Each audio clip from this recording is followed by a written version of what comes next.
Hi everyone, it's John from Double Sleeved here, and we are on another day. It is all our Christmases come at once. More cards. So many cards.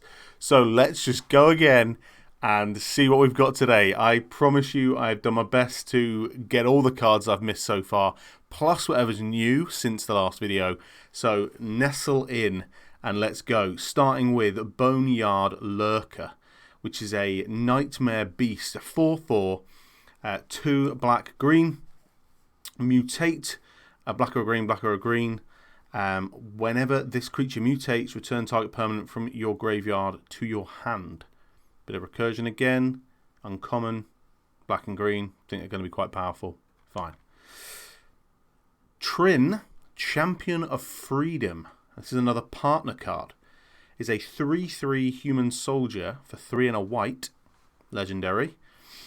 Partnered with Silver, Devourer of the Free. At the beginning of your end step, if you attack this turn, create a 1/1 white human soldier creature token. At the beginning of your end step, if you've attacked. Okay. And then we're not going to put a partner next door because for some reason it hasn't wanted to show. So we'll look out for Silver in a minute. Terrible. Ikoria, Lair Scavenger. A 2/2 human cleric for 2 and a black. Partner with Yannick, Scavenger Sentinel. It's Menace. And whenever another creature you control leaves the battlefield, if it had one or more counters on it, you draw a card and you lose a life. So that's about counters and then removing your cards either back to your hand or into the graveyard or exile. So there's Silver, who was Trin's partner. Cat Nightmare, 4/2 Cat Nightmare. What a nightmare. Devourer of the Free, 3 black red.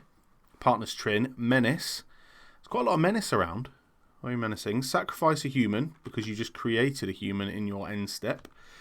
Sacrifice a human, put a +1/+1 counter on Silver, Devourer of the Free. It gains indestructible until end of turn. Okay. An indestructible Cat Nightmare. So we're looking out for Yannick. We're going to move straight into, do not even ask me to pronounce this, Xerus. The Writhing Storm. This is one crazy card. 2 green, blue, red for a legendary creature, Snake Leviathan. It's a 3/5 with flying. Of course, Snake Leviathans with flying. Whenever an opponent draws a card except the first one they draw in each of their draw steps, create a 1/1 green snake creature token. Whenever Xerus, the Writhing Storm, deals combat damage to a player, you and that player each draw that many cards. So whenever an opponent draws a card, you create. So if you deal 3 damage, because it's power 3, you and they draw 3 cards and you get 3 snakes. Okay, and yeah. And then other draws. Nice. And there's Yannick, Scavenger Sentinel. Not sure why it was in this order, guys. Don't go on about it. It'll be fine. 3/3 Hyena Beast for 2 green, white. Partner with Ikoria, Lair Scavenger, which was the one we saw a second ago. Vigilance. When Yannick, Scavenger Sentinel, enters the battlefield, exile another creature you control until Yannick leaves the battlefield. When you do, distribute X 1/1 counters among any number of target creatures where X is the exiled creature's power. Some of these paragraphs need a couple of reads. So you exile something and you get 1/1 counters where X is the creature you exiled's power. Okay, cool. Don't mind that. Call the Coppercoats. So some of these, by the way, I should have explained, some of these are going to be commander cards. Some of these are going to be a little bit more of the Ikoria cards. So keep an eye on the symbol for which is which. Call the Coppercoats is commander. 2 and a white for an instant. Strive. This spell costs 1 white more to cast for each target beyond the first. Choose any number of target opponents. Create X 1/1 white human soldier creature tokens, or X the number of creatures who those opponents control. So you pay, what we're going to say, 7. Pay 7 if you've got 3 opponents and you're getting a 1/1 for every creature they have. If they're a token deck, if they've got a big creature base, yeah, gnarly. Cartographers Hawk, a 2/1 bird, just bird. No goat birds or dinosaur birds or wolf birds or whatever it is. 1 and a white, flying. When Cartographer's Hawk deals combat damage to a player you control. Deals combat damage to... You don't control a player. Combat damage to a player who controls more lands than you. Return it to its owner's hand. If you do, you may search your library for a plains card and put it onto the battlefield tapped, and then shuffle your library. So get that out early. Against a green deck, maybe. It deals some 2 damage because it's flying. It goes back into your hand. You get a plains. You get a bit of ramp. Okay. Dismantling Wave. A sorcery for 2 and a white. For each opponent, destroy up to 1 target artifact or creature that player controls. You could cycle this for 6 and 2 white. When you cycle it, destroy all artifacts and enchantments. Just board white for artifacts and enchantments. Yeah. Okay. Herald of the Forgotten. It's a cat beast. Of course it's a cat beast. And of course it's flying. It's a 6/6 for 6 and 2 white. It's a flying. When Herald of the Forgotten enters the battlefield, if you cast it, return any number of target permanent cards with cycling abilities from your graveyard to the battlefield. Okay, big in a cycling deck. Get all your cycled cards out onto the battlefield. Your big creatures that you cycled early on, this comes out, bang. When it enters, then just get all them out. That's a big card late game. Crystalline Resonance is an enchantment for 2 and a blue. Whenever you cycle a card, you may have a Crystalline Resonance become a copy of another target permanent until your next turn. Except it also has this ability. Okay. Lots of cycling. Useful card potentially. Dredge the Mire. For 3 and a black. Sorcery. Each opponent chooses a creature card in their graveyard. Put those cards onto the battlefield under your control. So chances are your opponents will pick something not so great, but if they've not got a lot in the graveyard, maybe early doors, could be useful. Either way, you're going to be gaining a couple of creatures, especially if you're playing against 3 other opponents. You're going to be playing... you're going to be gaining 3 creatures one way or another. Especially in some really quality decks where every creature is powerful. Why not? Parasitic Impetus. It is a 2 and a black enchantment aura. Enchanted creature gets +2/+2 and is goaded. Lots of that going on. Whenever enchanted creature attacks, its controller loses 2 and you gain 2. I feel like we've seen this card before. Maybe we have. Let's not worry about it. Fireflux Squad. A 4/3 human soldier for 3 and a red. Has haste, like a hasty boy. Whenever Fireflux Squad attacks, you may exile another target attacking creature you control. If you do, reveal cards from the top of your library until you reveal a creature card. Put that card onto the battlefield tapped and attacking, and the rest on the bottom of your library. And okay, so basically you attack with this and a 1/1 that doesn't matter, and then you look through your library. Okay, reveal cards in your library until you get something bigger. Or till you get a creature. Okay, not bad if you've got some 1/1s in there that you need to get rid of. Like it. Lava Brink Floodgates. So I think this one was actually released in email, which was interesting. So 3 and a red for an artifact. In red, tap for 2 red. That's for 4 mana. Okay, at the beginning of each player's upkeep, that player may put a Doom counter on Lava Brink Floodgates or remove a Doom counter. If it has 3 or more Doom counters on it, sacrifice Lava Brink Floodgates. When you do, it deals 6 damage to each creature. So basically, you can say, you know what, I'm just going to add some counters on it and see what happens. People can take them off, they can put them on, they can take them off. It's whether or not they want you to keep your 2 mana generation, or whether or not they want to wipe the board. I like it. An interesting card. And this card made me so happy. Surly Badgersaur. It's a 3/3 for 3 and a red, and it is a badger dinosaur. It does not look like a badger dinosaur. What is that card? Whenever you discard a creature card, put a 1/1 counter on Surly Badgersaur. Sounds like the name of like an Animal Crossing character. Surly Badgersaur. Whenever you discard a land card, create a treasure token. Whenever you discard a non-creature, non-land card, Surly Badgersaur fights up to 1 target creature you don't control.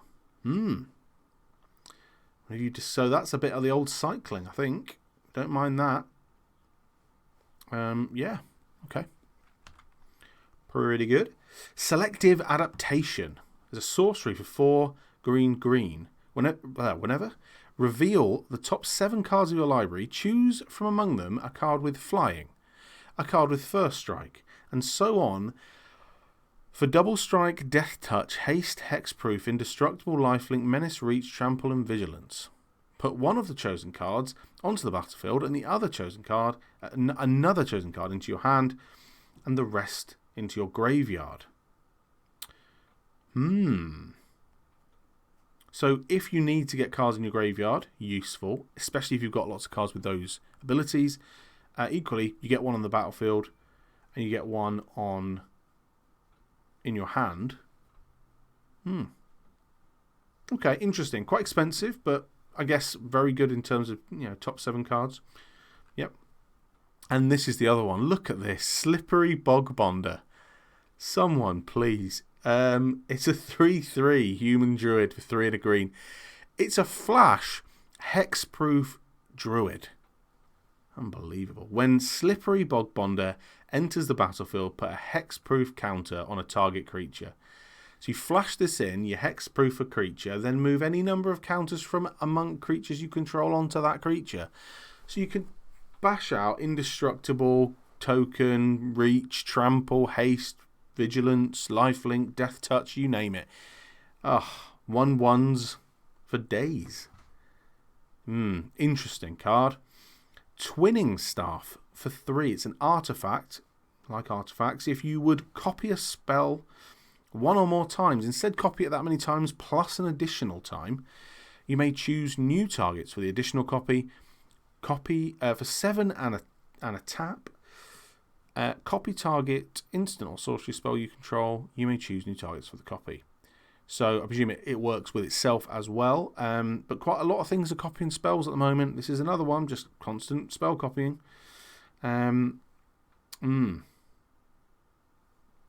Just more copies. Lots of combos. Astral Drift. For 2, I think this was one of our reprints. There we go, picking out the reprints. For 2 and a white enchantment, whenever you cycle Astral Drift or cycle another card whilst Astral Drift is on the battlefield, you may exile target creature. If you do, return that card to the battlefield on its own control at the beginning of your next end step. So good for enter the battlefield effects. And it has cycling for 2 and a white. Eternal Dragon for 5 white. It's a 5/5 dragon spirit with flying, and for 3 white, return Eternal Dragon from your graveyard to your hand. Activate this ability only during your upkeep, which I think is interesting. Plains Cycling for 2. Discard this card, search your library for a Plains card, reveal it and put it into your hand, and then shuffle your library. Useful at early game, mono white, or potentially you just need some more white mana. Yeah, okay. Quite expensive, but useful to get it back into your hand. I guess useful in terms of paying some mana to get it back into your hand, to cycle it again, maybe to get some more mana out. Okay. Another reprint, Animist's Awakening. X green sorcery. Reveal the top X cards of your library. Put all land cards from among them onto the battlefield tapped, and the rest on the bottom of your library in any random order. Spell Mastery. If there are 2 or more instant or sorcery cards in your graveyard, untap those lands. So, top 5 cards. Get all the lands on there. If you've got a couple of spells in your graveyard, they're all just untapped. It pays for itself in some ways. Yeah, powerful, but again, good reprint. And another reprint. Look at this guy. We'll remember him. The Locust God. 4/4 for the old god. 4 blue-red. Flying. Whenever you draw a card, create a 1/1. Blue and red insect creature token with flying and haste. 2 tap red. 2 blue-red, sorry. Discard a card, then draw a card. The other way around, draw a card, then discard a card. Whenever the Locust God dies, return it to its owner's hand at the beginning of the next end step. It's expensive, but powerful. And there's lots of, when you draw a card, lots of cycling. I think another one, lots of creatures. You could find yourself with 3 or 4 tokens every time you cast a spell, every time you draw a card, every time you discard a card. Lots of synergy going on. Another reprint. I shan't go through all her text, but Nista, Steward of Elements. Love an element. It's got your scrying. It's got you searching your library for lands and creatures. It's got you untapping lands and making elementals out of them. Loving elementals, especially as she can be a 3-mana planeswalker if you want her to be. She can be absolutely huge if you need her to be. You cast her for 8, you can immediately destroy her and do what you need to do with her with the elementals. So yeah, powerful card. And some other reprints which we can't argue with. Commander Sphere. We all know what Commander Sphere does. 3 mana, tap it, get one of your mana of your commander's identity, and you can sacrifice it to draw a card, which has some synergy in there. Fluctuator, I believe, another reprint for 2. An artifact, cycling abilities you activate cost up to 2 less to activate. Some of these reprints are pretty hefty price tags, so very welcome to see them again, especially with the cycling that's going on. Soul Ring, yep, absolutely everyone needs a Soul Ring. 1 tap, add 2, colourless. Lovely. Command Tower, again, another great one. A land that taps for your colours of your commander. So a few different translations of this one. I believe this is now the accurate one, but we don't really know. Capricopian? It's a goat hydra. It's a 0/0 X green. Enters the battlefield with X counters on it. For 2, this is what I like about this one. For 2, put a 1/1 counter on whatever it's called, Capricorn. Then you may reselect which player, Capricopian, is attacking. Only the player Capricopian is attacking may activate this ability, and only during the declared attacker's step. Okay. It can't attack its controller. So basically, you whack it out there, you say, I'm going to attack this person. They go, 2 mana, make it bigger, attack them. Then that person goes, 2 mana, make it bigger, attack them. And that could just go on and on and on until everyone's run out of mana. So you can get it out there as just a little 1/1, or you can get it out there as something a bit bigger and see what happens. Bastion of Remembrance, 2 and a black. It's an enchantment, and when Bastion of Remembrance enters the battlefield, create a 1/1 white human soldier creature token. Whenever a creature you control dies, each opponent loses 1 life, and you gain 1 life. Good for the old creatures losing, and creature dying, losing life, gaining life. Decent to have a soldier to sacrifice when it enters.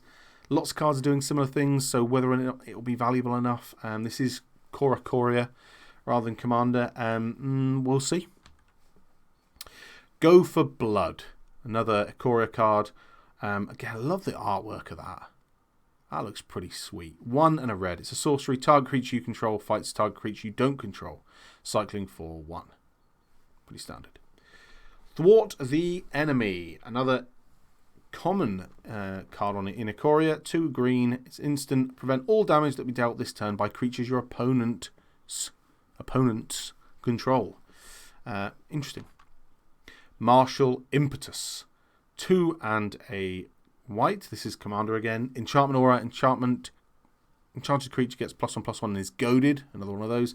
Whenever enchanted creature attacks, each other creature that's attacking one of your opponents gets +1/+1 to the end of turn. So, like the fact that its enchanted creature gets bigger, it then has to attack someone else, and it's then, when it attacks someone else, if other things are attacking that person, everything gets bigger. Yeah. Species Specialist. You don't want to say that 10 times. It's a 2/3, 2 black, human warrior. As Species Specialist, enters the battlefield, choose a creature type. Whenever a creature of the chosen type dies, you may draw a card. Yeah. Pretty good for your, potentially your token decks. Anything tribal. Good. Yeah. I like this guy. Akim the Soaring Wind is a 3/4, 2 blue, red, white bird dinosaur. Some might say dinosaurs are more bird anyway. Just gonna put that out there. Flying, obviously, because it's a bird dinosaur. Whenever you create one or more tokens for the first time each turn, create a 1/1 white bird creature token with flying. 3 blue, red, white creature tokens you control gain double strike until end of turn. Okay. Useful. Token generator, flying, bit of a threat maybe. Quite expensive though. Will it, won't it? I like the ability. Pretty good. Another Martial Impetus, because why not? Lore Drakis. A 2/3. 1 blue, red. Lizard Beast. Mutate. A blue or a red and a blue or a red. Which is, as far as up to this point, the cheapest mutate cost that I have seen on a card. Which I think will have a significant difference in the game, because a lot of things want mutations. Whenever this creature mutates, return target instant or sorcery card from your graveyard to your hand. It's an average at best mutate ability, but it is cheap to mutate, which I think, as I said, will make a difference. Saw Tusk Demolisher. It's a 6/6, 4 green beast. Mutate, 3 and a green. Trample. Whenever this creature mutates, destroy target non-creature permanent. Its controller creates a 3/3 green beast creature token. It's okay. Destroy something if you need it to. It's a trampler, but you're giving them a beast. Which, again, in Commander isn't great. It's not that ideal, but, you know. I guess the fact you can do it over and over again with Mutate, yeah, quite useful. See Dasha Octopus. 1 blue, but yet again, Mutate for 1 and a blue. Another low Mutate cost in blue. Flash. A Flash Mutator. Whenever this creature deals combat damage to a player, draw a card. So what this creature is, and I can tell you that for nothing, is a flash, whack it underneath something that's pretty much already going through for 2 mana, and then bang, you draw a card. I think that's quite a useful card, especially if it triggers, and again, I've not got clarity on that, if Mutate triggers the original creature's Mutate cost. Mutate ability. So, 3 red, we've got Spellpire Phoenix for 4 and a 2. It's a Phoenix, flying, as you'd expect. When Spellpire Phoenix enters the battlefield, you may return target instant or sorcery card with a cycling ability from your graveyard to your hand. Okay. At the beginning of each end step, if you cycled 2 or more cards this turn, return Spellpire Phoenix from your graveyard to your hand. It's expensive, is all I'm going to say. For 3 red, for 4/2, it brings something out of the graveyard.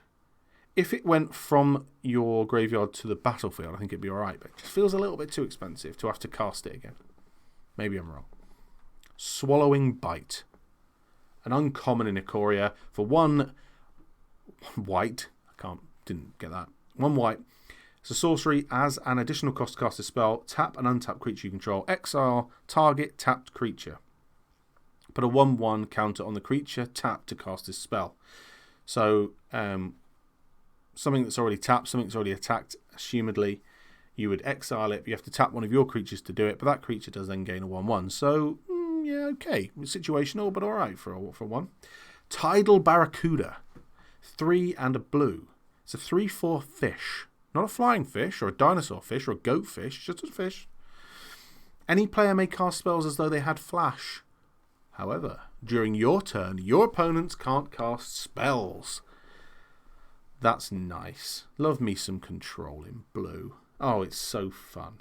Here you go. Everything can be flash, except when I'm playing my turn. Titan Hunter, 4/5. Human Warrior for 4 and a black. At the beginning of each player's end step, if no creatures have died this turn, Titan Hunter deals 4 damage to that player. 1 and a black. Sacrifice a creature, you gain 4 life. Yep. Forces a bit of confrontation. You're gaining 4 life by sacrificing a creature. Yeah, okay. It's alright. Fierce Guardianship for 2 and a blue. If you control a commander, you may cast this for free. Counter target non-creature spell. So that's the blue version of the spells we've seen previously. Free counter spell of non-creature spells. Yeah, just those things just seem crazy to me, but maybe I'm wrong. And we're back to the start. There you go. Bang, 26 minutes. You're right up to date now as of the making of this video. I'm sure there'll be more, guys. There just doesn't seem to be an end, which is just amazing. I love cards. I'm loving these cards. I have got so much to mull through my head. What decks am I doing? What decks are you doing? I can't wait for elementals. Obviously dinosaurs. I feel like there's a good human deck in there somewhere. Black-green seems strong again. Blue-red seems to be strong again. How is Mutate going to work? Is it going to be a really good mechanic? Cycling's back. How does that work? Thank you guys so much for watching these videos. They are a joy. They're a pleasure. They've been really well received by you all, so thank you so much. Keep the positivity going. Love to see you guys stick around, so subscribe if you're liking what's going on here. If you want to see more regular content, we used to do 2 videos a week. At the moment, I'm doing 1 every day. If you like the daily videos, let me know. If you prefer slightly more edited, slightly more thought through video, I'm not saying this isn't thought through, then let me know. If there's something else you want to see, again, let me know. Just come and talk. Just say hello to us.